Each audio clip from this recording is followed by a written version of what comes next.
皆さんこんにちは、こんばんは、てしもです。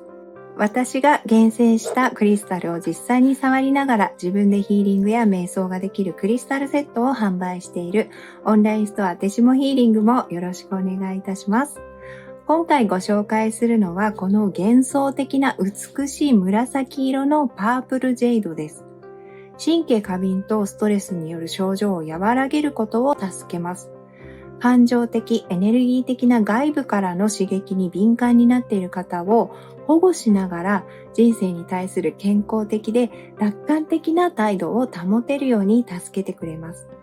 例えば大きな物音や大声、以前は気にならなかった誰かの言動で傷つきやすくなって身動きが取れなくなっているとしますよね。で、そういった場合にこの石は抜群の保護作用を発揮するんですが、その時にあなた様に戦ったり壁を厚くするような防御姿勢を取らせるのではなく、リラックスしたままそれらが気にならない状態を作ってくれます。なぜそうなるのかはこれからお話ししていきますが、物事を深刻に捉えて息苦しさや焦りを感じている方、自分の状態や性格が最近コロコロ変わって辛い方も、一度この石とつながれば身体感覚も穏やかになり、そして安心して眠れるようになると思います。その上でさらに自分の心地よい状態、希望に意識を向けられるようになります。最初から神経が割と整っている方の場合は、物事をもっとシンプルに捉える楽観的な態度を保てるようになります。また、腎臓と副腎から毒素を取り除く浄化作用があるとされており、実際私も顔のかゆみが収まって顔色が明るくなりました。なぜここまで言い切れるかというと、私自身がそれらを全部体験したからなんですが、まずはこのジェイドという割と誰でも聞いたことがある石がどんな鉱物、鉱物というよりも実は結晶の集合体なので岩石なんですけれども、どんな石なのかお話しします。ジェードは翡翠の総称のことで、その中にジェダイトと呼ばれる翡翠輝石の結晶の集合体でできた鉱玉、それからネフライトと呼ばれる核潜石の一種である南玉がありますが、こちらは鉱玉、ジェダイトの方です。鉱物の硬さを測るモースコードという数字で表すと 6.5 から7で、もちろんダイヤモンドよりも柔らかく水晶と同じ程度かそれ以下の数字です。でもこの石は特別硬いんです。その硬さというのは腎性、強靭の腎に性質の性で腎性と書くんですが、それで表され、この腎性はなんとダイヤモンドよりも高いです。衝撃のエネルギーを受け流す強さを持っているんです。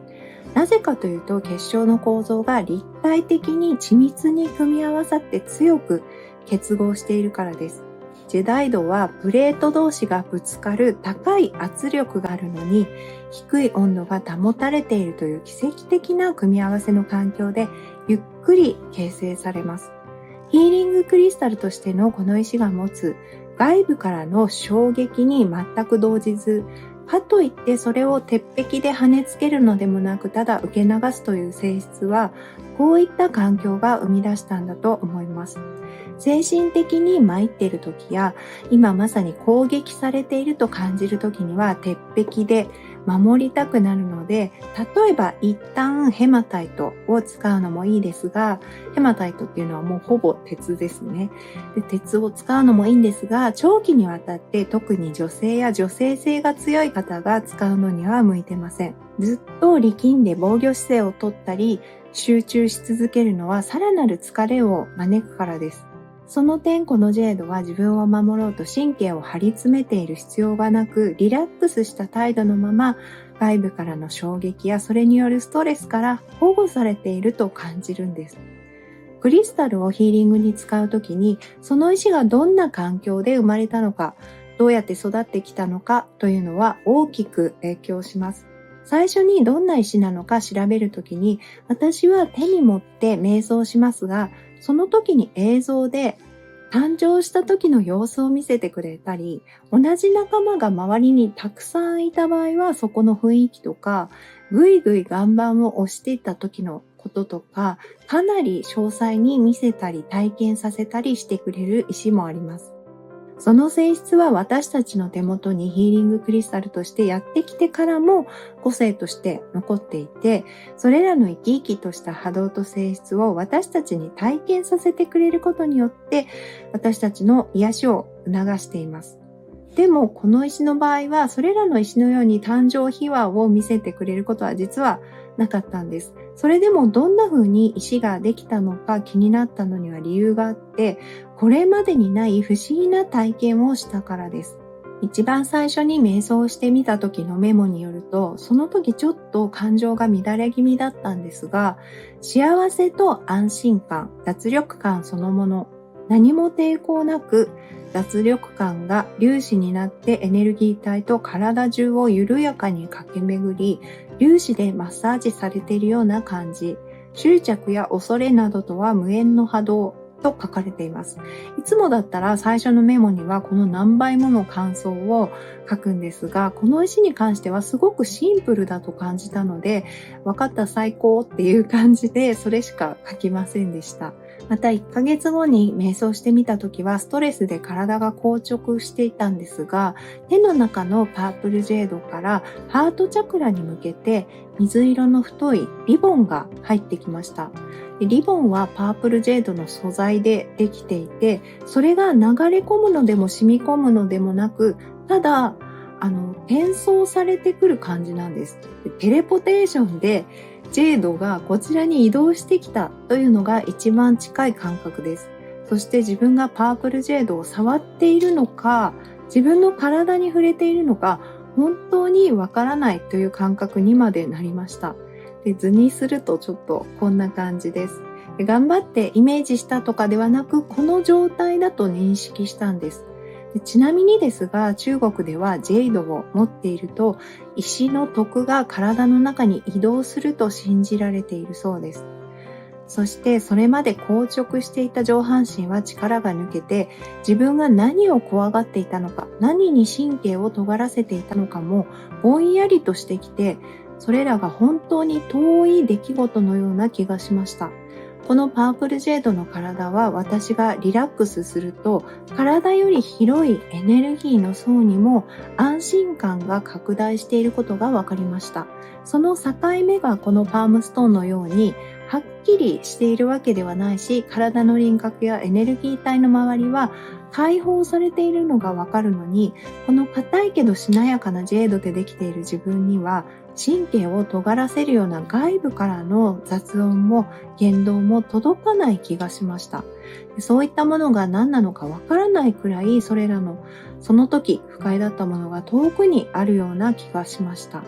そしてもうしばらく続けていると、まさに楽観的というか、自分がとってもシンプルな存在に思えてきました。こんな体験をしたので、一体こんなに達観しているというか、穏やかでポジティブでシンプルな性格の石はどんな環境でできたんだろうと興味を持ったんです。そして先ほどお話ししたように、この石は巨大なプレート同士がぶつかるような圧力を受けながらも、ゆっくりと受け流しながら混ざり合う結晶同士で押しつぶされ、破壊されないような強靭な構造を作りながら成長したということを知って、すごく納得したんです。またその経験を全く躊躇なく人間にも開いてくれるのは奇跡というか、本当に石って優しい存在なんだなと改めて思いました。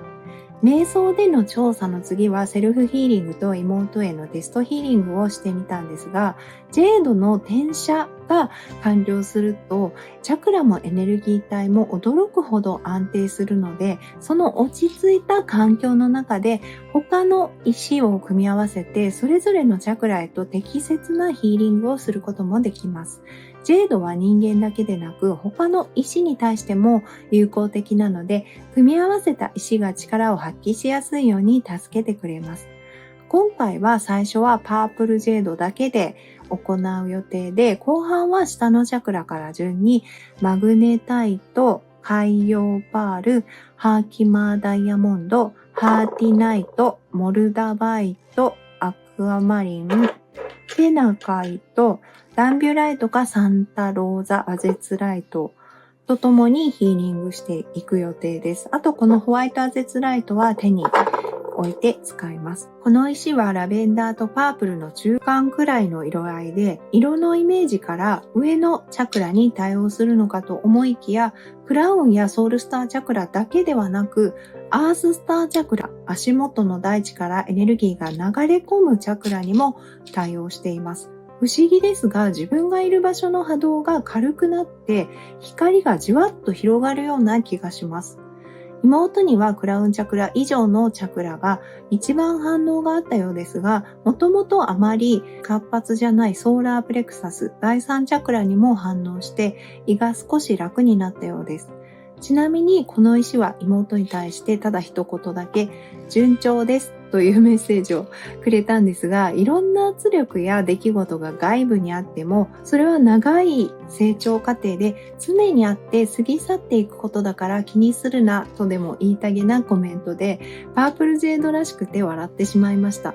私はハートチャクラと丹田、セイクラルチャクラが一番この石で落ち着きを感じたので、人によって違うチャクラに反応し、その人が過敏になってしまう原因と結びついて、不調が出ている場所の近くのチャクラに対応するようです。パープルジェイドだけでなく、他の色のジェイドも過敏な神経を落ち着かせ安定させる基本的な特性を持っていますが、このように淡いパープルのものは特に楽観とユーモアを呼び起こし、オーラにまで広げて満たす性質を持っていると思います。また夢やビジョンの質を高めます。この石の波動を受け取ると、将来やこの先への心配というのがちょっと薄れて楽観的になっていく気がします。じわじわと数日かけてそれを実感するかもしれません。また一度つながった感覚、つまり自分がジェードっぽく感じて安心感を得ると、離れてもその状態を体にイメージするだけでまたヒーリング効果が戻ってきます。ゆっくり影響するので、人によってはもしかしたらつながるまで数回ヒーリングを受けていただくことになるかもしれませんが、一度インストールしたらずっとパソコンの環境を安定させてくれるソフトみたいな感じなので、ぜひヒーリングを受けていただけたらと思います。クリスタルを持っていても持っていなくてもヒーリング効果を得られるようにこの動画を作っていますが、積極的に波動を感じたい方やクリスタルが好きでつながりたい方は、ジェード、翡翠ですね。もしくは今気になる触って落ち着く気がする石を持って受けてください。また、クリスタルを持っていない方、持っている方共通でヒーリングが始まってから少しの間、30秒くらいでもいいので、この図のように自分がパープルジェードになったところをイメージしてみてください。もちろんただ再生しておくだけでも十分で、リラックスしていれば他のことをしていても眠ってしまっても大丈夫です。この波動が気に入ったら3回、7回、21回と無理のない範囲で連続で受けることでさらに波動が定着します。今回最後に先日チャンネルにいただいたコメントを勝手ながらご紹介したいと思います。とある動画で私がフィードバックに、あなた様のところに行きたがっている赤ちゃんがいるように見えましたと書いて、そのことは忘れてたんですが、実際に赤ちゃんが欲しいなと思っていた方が、そのヒーリングを受けて強い体感を感じて、とてもリラックスして、その後お子さんを授かったそうです。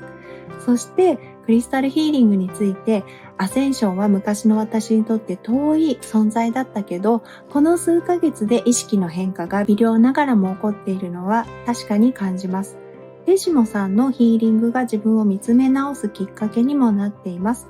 と書いてくださいました。クリスタルヒーリングの効果を話すときに私が未熟でうまく伝わってないかもしれませんが、そうやって意識の変化が重なって何か行動を起こしたり自分を違う視点で見つめ直して発見したりということが起こっていくのがヒーリングの真髄だと思います。ヒーリングは本質的にはその場しのぎではなく自分の行動、これは動くということだけじゃなく視点が変わるということも含みますが、そういう変化として出せた時に本当の根本的な癒しにつながると思いますので、それを YouTube というエンタメの場でも感じていただけたことが本当に嬉しかったです。また同様のメッセージを他の方からもいただいており、先日もコミュニティに自分がだんだん変化しているかもしれないことに気づいて面白いというメッセージをいただきましたし、購入してくださった石について感想をよくくださる方は、どんどん文章とか言葉から感じる波動まで軽くなっていっています。もちろん自分は変化をあまり感じないしわからないという方もいらっしゃるかもしれませんが、それは私の技術だったり何かが未熟なせいだと思いますし、その方にとって今は変化しないということが最善なのかもしれませんので、無理のない範囲で長くお付き合いいただけたらと思います。特に昨年末からそのような積み重ねた変化や嬉しいご報告をいただいたので、皆さんにシェアさせていただきました。いつもありがとうございます。それではあなた様のヒーリングを始めます。